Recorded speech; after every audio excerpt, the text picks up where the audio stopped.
Douglas Bickford, May 13th, 21. Why am I on YouTube teaching self-esteem, self-love? Because 3.5 years ago, 4 years now, I got in a toxic marriage, my fourth one, and I didn't know it then, but I didn't have self-esteem, self-love because as a baby, when I was born, I was molested as a child. It was so bad I can't remember it, by my father.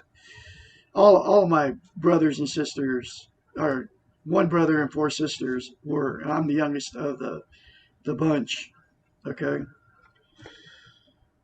I'm the only one that ever got any kind of help for any of that. All the whole dysfunctional unit. I can't communicate with any of them because of it. So all of us have lived. I'm 65. So all of us have lived without self-esteem, self-love for our whole lives. And I'm the youngest, so that means I got older ones. They're all older than me. Anyway, so November 2nd, 20, I left the toxic relationship because there was something wrong. I mean, we were fighting all the time, and it was like I didn't know what I didn't know, have no idea what it was. I just knew it was another failed relationship. I've been relationship jumping for years because of my no self-esteem, right? Because you can't love and you can't be loved without self-esteem. So she was in the same boat as me. I have changed, okay? Because if you jump into another relationship, right, they call it relationship jumping, right? If you jump in another one without getting self-esteem, the same thing will happen in that relationship, guaranteed. Because you attract exactly what you are. You'll attract somebody unhealthy because you're unhealthy, because you don't have any self-love, self-esteem. Now I can admit it, but I had no idea why this even happened until about 4 months ago. And my first stop was at my son's house in his driveway. Okay, in my RV, my old RV, because I didn't take anything except for an old RV, my van, a few clothes, and my 3 cats. I left it all. Okay, that's how I frantic and everything I was when I left, because I had to get away. It's like bad. Okay. Anyway, it got me where I am today, and I've let go and love, with her and her family and everything that happened. And that's one of the things that happens after you attain self-esteem. You can not easily, you can let go and love. This book, The Portable Therapist, it was written by a doctor of psychology, so she has a PhD in psychology, folks. So everything I'm teaching is out of this book. And the one concept that will get you self-esteem on steroids is look yourself in the mirror and say, I love you.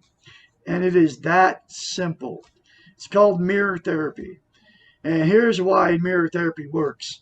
Because if you say, you can't lie in the mirror. Okay. So if you do this, and that's why people reject it and go, they'll use every defense mechanism to say I'm nuts and everything if they hear me say this. And, it won't work, and they'll jump into their criticism and judgment and everything else about me because of it. And that's because they don't love themselves. But I'm kid you not. I did it. I didn't have any self-love, but I was like, why not? I forced myself to do it. And now here I am 6 months later, full of self-esteem, teaching self-esteem on YouTube, meeting all the right people that have self-esteem, because that's what happens. Once you get self-esteem, you'll attract somebody just like you. Okay. Anyway, so that's why Douglas Bickford is here, teaching out of the book, The Portable Therapist. This is chapter 22. It's called, Why Don't I Have Self-Esteem Naturally? We probably would have natural self-esteem, except that it has been rigorously trained out of us. Okay, you see what I'm saying here? In TV is probably the number one reason it's being trained out of us. Radios, TVs and radios. By trainers, by our trainers, parents, teachers, friends, who also do not have self-esteem. This is because our Western model is concerned with power and control and achievement, and we have been excellent students for all the concepts of the weak ego. We have learned to worry about what others think about us and to try to please those people that we want to influence. Oh man, I have done this stuff my whole life. We have learned that we ourselves are not as important or as deserving as the people around us. Also, we have been taught that if we love others unselfishly, we will know automatically what they need, and that loving others means taking care of their needs.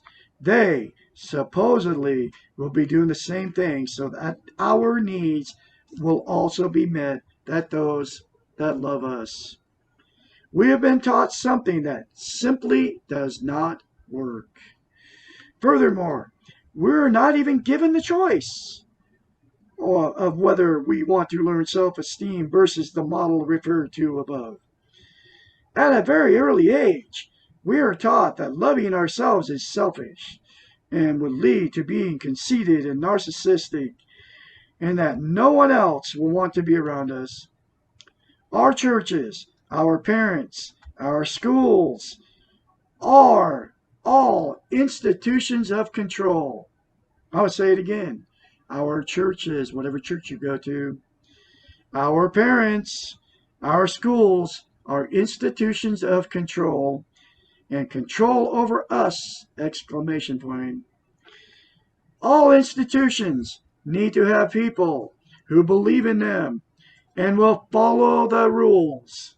The belief that man is not good and needs to be controlled in order to be socialized seems to have led to the fear of allowing individuals to be able to love themselves and to trust that they will be good when left to their own devices.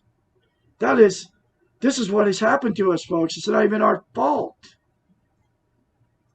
And it comes from the television. All your favorites out there. Sean Hannity, Rachel Maddow, Tucker Carlson. This is where it's coming from, folks. You gotta turn your televisions off, get the book, The Portable Therapist, and read this thing. It's amazing, okay?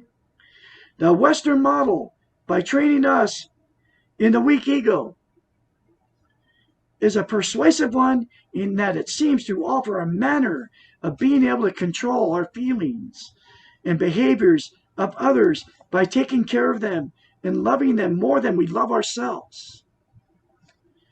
This is just not the case. If we cannot choose to love ourselves, if we cannot or choose not to love ourselves, because that's in our control, how then can we believe that we are capable of being loved? Question mark. If our love and our esteem is focused on others, how can we then feel whole and complete and love within ourselves? And if we feel bad about ourselves, how can we then be the best we can be? No one can be at their optimum when they feel bad. Finally, if we are following the model and loving others more than we love ourselves, and yet we are not getting back from them what we are giving, how can we not feel cheated and resentful? People who feel cheated, abused, and taken advantage of are not the easiest people to love. Either for others or for themselves. When we expect others to love us and take care of our needs, we are placing a burden upon them that take care of our needs. We are placing a burden upon them that they cannot fill. No one else is going to know exactly what we need at the very moment that we need it. No one else is ever going to be able to love us exactly as we want to be loved. No one else is going to do for us what we can and need to do for ourselves. That's it. That's another powerful chapter, folks. And do what I said, please. Try it. It'll change you. I mean, from the inside, that void you got inside here will be filled if you attain self-esteem, and you'll feel it, I guarantee you, if you just try it. Okay? Nobody's teaching this concept on YouTube. I'm one of the only persons teaching it, and you have to do it. You can't get it from going to your church. You can't get it by watching TV. You can't get it by buying something. You can't get it from a new house. You can't get it from new clothes. You can't get it from a good dinner. You can't get it from another person. You can't get it from your lover. You can't get it from your parents. You can't get it from any good deeds you do. You can't get it because you have to do it. And it's a very simple process. Do what I say and then you'll get it. You'll feel it. I guarantee you. I felt it within like 2 or 3 days.